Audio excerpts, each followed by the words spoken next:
Hello everyone, hope you all are fine. Today I am bringing to you another video on modern Indian history as has been requested by most of you time and again. So from where we left, I'll be starting today in this video. So mostly we will be discussing about the Marathas. The chapter 2 we will be continuing. So I hope you like the video and please do subscribe to the channel in large numbers and please like and share the video. So continuing from chapter 2, and today we will be discussing about the rise of Marathas, not the fall, but we will be discussing the rise of Marathas and how they became an important power in India and how the Maratha they transformed into an empire. So all the reasons we will be discussing today. This will be the content that we will be discussing partially today.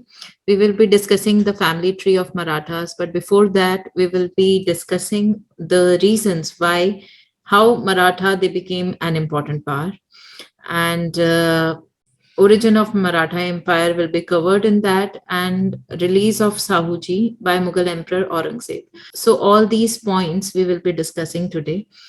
So first of all, what were the reasons before coming to the family tree?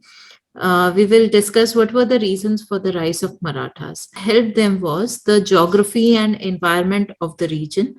The geography was such that the region in the Deccan, it was surrounded by the mountain ranges like Sayadris, Vindhyas and Satpura hills and dense forests. So the geography it provided Marathas and it helped Marathas to adopt the guerrilla tactics.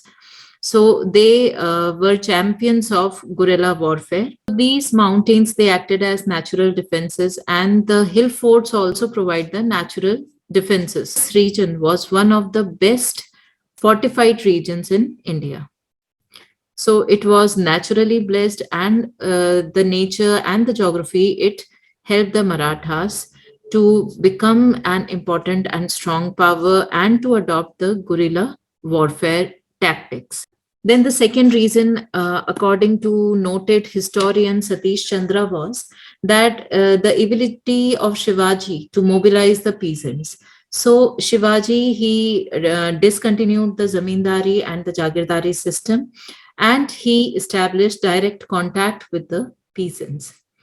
Thirdly, during that time, the Bhakti saint like Guru Ram Das and his teachings helped a lot to give Marathas the religious unity, the cultural identity, and the political unity was given to Marathas by Shivaji Maharaj. Fourthly, Marathas, they had the desire for upward social mobility. And the next important reason was that the Marathas, they served under the Bijapur rulers and Ahmednagar rulers, and they controlled the important hill forts under these rulers. They were given the title of Nayak or Rao or Raja, and these hill forts were under their control. So as the Mughals, they advanced towards the Deccan, the power and prestige of Marathas in the affairs of the government increased. So the credit of establishing the powerful Maratha state goes to Shaji Bhosle and Shivaji Maharaj. So Shaji Bhosle, he was father of Shivaji Maharaj. So both of them are responsible for the rise of Marathas. Let's discuss the slide. Now Maloji Bhosle, he was the grandfather of Shivaji Maharaj, and he joined the services of Nizam Shahi rulers of Ahmednagar. So he was made the in charge of forts. One of them was Shivneri. So he was made the in charge of Shivneri fort and given the Jagir of Pune and Sopa in return. After Maloji Bhosle, the Jagir of Pune was transferred to his son Shaji Bhosle. So Shaji Bhosle, he was also under the service of Nizam Shahi rulers of Ahmednagar. But due to some factional politics in the court of Ahmednagar, he joined the Mughals for some time and later he defected from Mughals and joined the Bijapur. In 1634, he had under his control nearly 1/4 of the territories of Nizam Shahi rulers of Ahmednagar. And in 1636, the Mughals, they attacked and they took all that territory. So that means Shahji Bhosle lost all the territories that he had in 1634. Now, Shivaji, he was the youngest son of Shahji Bhosle and Jijabai. And Shivaji, he inherited the Jagir of Pune under the guardianship of Dadabai Kondev. So after the death of his guardian, Shivaji, he became the sole controller or the sole in charge of the Jagir of Pune. And Shivaji, he wanted all the territories of his father that his father had in 1634. The territories, all those territories, Shivaji wanted under him as the matter of his legitimate right. So Shivaji was ambitious and he wanted to recover the territories of his late father. So with time, he went on to occupy a number of forts like that of Purandar, Raigad, Javli. And there is one incident also where the ruler of Bijapur, he sent a very powerful general to meet Shivaji, and he came with a plan to kill Shivaji, but he in turn was killed by Shivaji. So Shivaji, he killed Afzal Shah, the general of Bijapur ruler. So Shivaji, he grew very powerful with time. And when the Mughals, they attacked Pune and they got hold of Pune, Shivaji, he made a daring night attack and he attacked the Mughal noble, wounded him. So this was again a setback for the Mughals. So the Emperor Aurangzeb, he sent Raja Jai Singh of Amber to control Maratha power. And a treaty was signed in 1665, which was the Treaty of Purandar, under which the Marathas, they had to surrender 23 forts out of 35 forts to Mughals. 23 forts out of 35 were surrendered to Mughals by the Marathas according to the Treaty of Purandar. And to conciliate Marathas, the son of Shivaji, who was Sambhaji, so the minor son, he was given the mansab of 5,000 to conciliate the Marathas, and also Shivaji's right over certain areas of Bijapur was recognized. But the Mughal Emperor Aurangzeb, he made a mistake of imprisoning Shivaji and his son Sambhaji when they visited Agra. So he imprisoned the father-son duo, and where Shivaji, along with his son, he managed to escape. And then it became almost impossible for Mughals to control Shivaji. So Shivaji, he crowned himself in 1674 as Chhatrapati. So Marathas, they became really powerful under Shivaji. Why? Because the Marathas, they had for years served under the Bijapur and Ahmednagar rulers. And then there was constant pressure from the Mughals that they invaded these territories. So all these things provided opportunity to Marathas to rise and acquire power. And then there was a mistake which was committed by Mughal Emperor Aurangzeb, that he did not recognize Marathas as a opponent. He just saw them as a land holding caste and as robbers.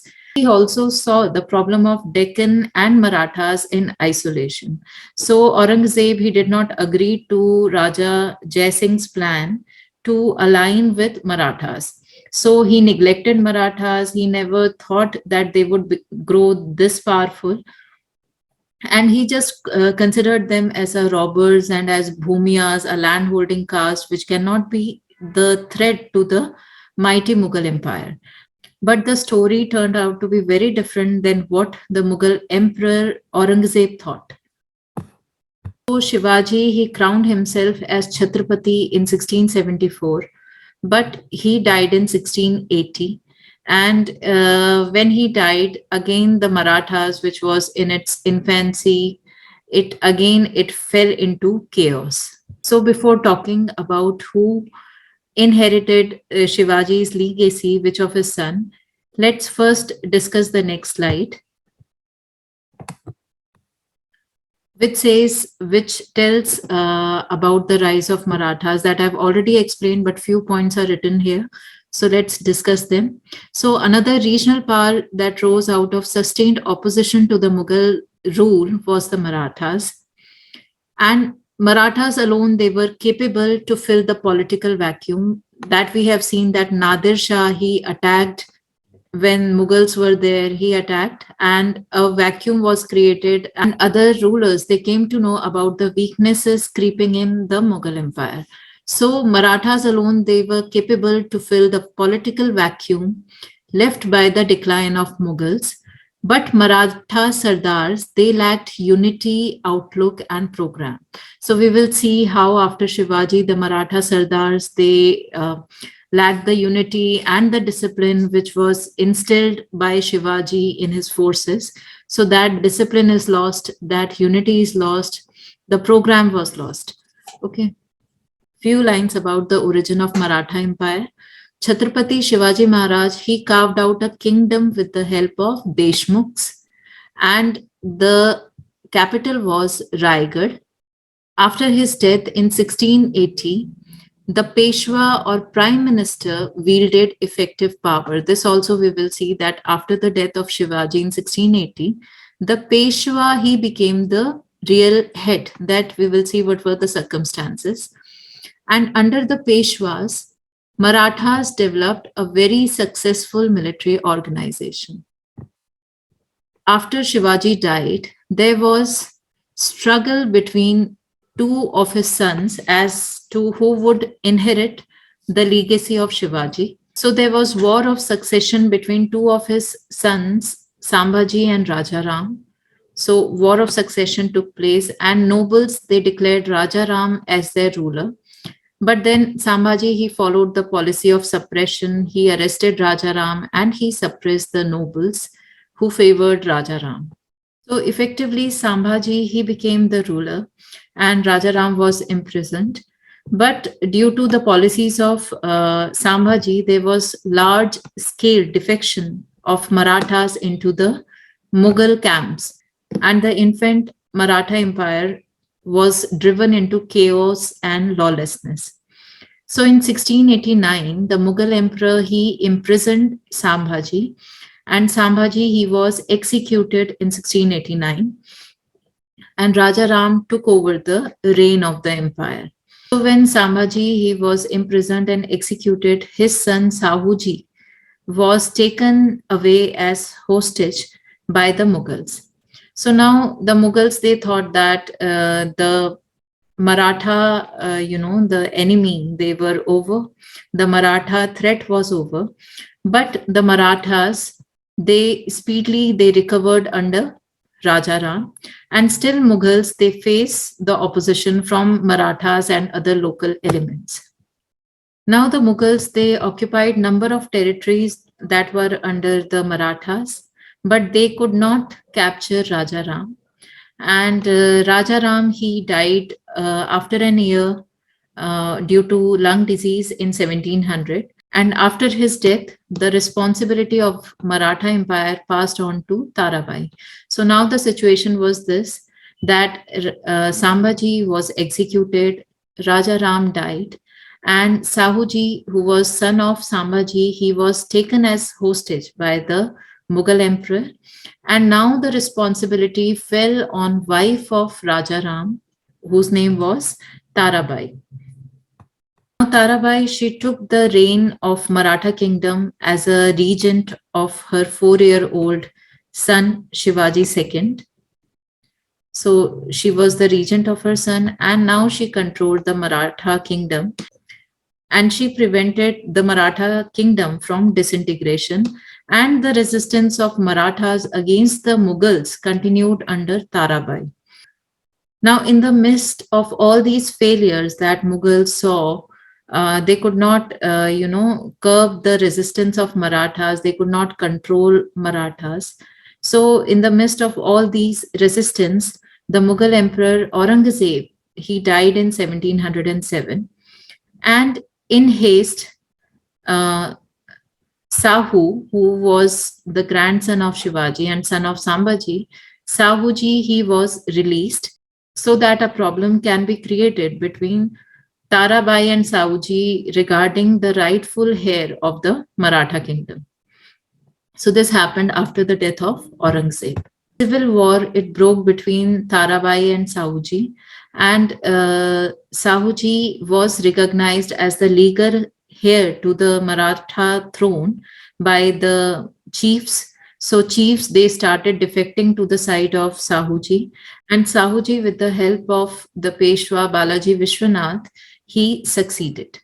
So this is what is written in the next slide, that when Sahuji, he was released after Aurangzeb's death in 1707, a civil war broke between him and his aunt Tarabai. So Tarabai, as I told you, she was the widow of Raja Ram, and she hold on to power. She took care of the Marathas. Sahuji, he defeated her in the series of battles to regain the Maratha throne. And the Peshwa was Balaji Vishwanath. And with the help of the Peshwa now, the expansion of Maratha kingdom into an empire began. Peshwas laid the foundation of very successful military organization. And gradually most of the Maharashtra, except south of Kolhapur, where Raja Ram's descendants ruled, so most of the Maharashtra region except south of Kolhapur came under Sahuji. And further, the Peshwa Balaji Vishwanath, he took full advantage of the conflicts in the Mughal Empire, the internal conflicts after the death of Aurangzeb. There was no strong ruler, Mughal ruler. So he took the advantage of these conflicts. And in 1720s, Malwa and the Gujarat were taken away from Mughals. Further, after the expansion, the Maratha Empire was expanding, but in 1720, Peshwa died and he was succeeded by his son Baji Rao first. So we will study about Baji Rao first and how he handled the empire in the next lecture.